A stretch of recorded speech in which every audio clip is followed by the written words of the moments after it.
अस्सलाम वालेकुम दोस्तों।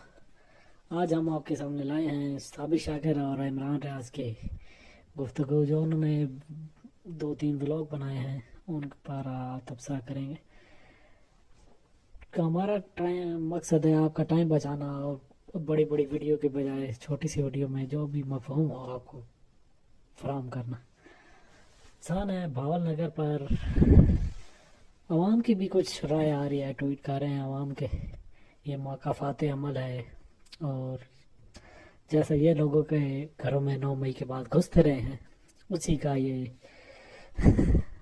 मौकाफ़ात अमल है।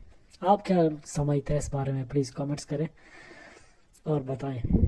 और उस पर मरीम नवाज़ की खामोशी का समझ नहीं आ रहा कि आखिर क्या हुआ है। मरीम नवाज़ बिल्कुल खामोश हैं और आईजी पंजाब भी जो तमगा ले रहे हैं मगर इस मामले में बिल्कुल खामोश और स्क्रीन से गायब है। ये इमरान रईस का कहना था।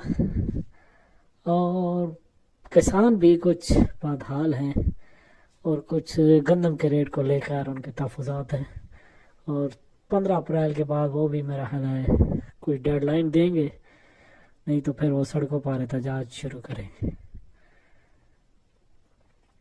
बाकी इमरान खान और शाह महमूद कुरैशी के साथ ईद वाले दिन उनको ईद की नमाज नहीं पढ़ने दी गई, हालांकि वो तैयार थे, उन्होंने नए कपड़े भी पहने, खुशबू लगाई, मगर शायद इनको डर था कि कहीं कैदी भी इकट्ठे होकर इमरान खान के नारे ना लगा दें वहाँ।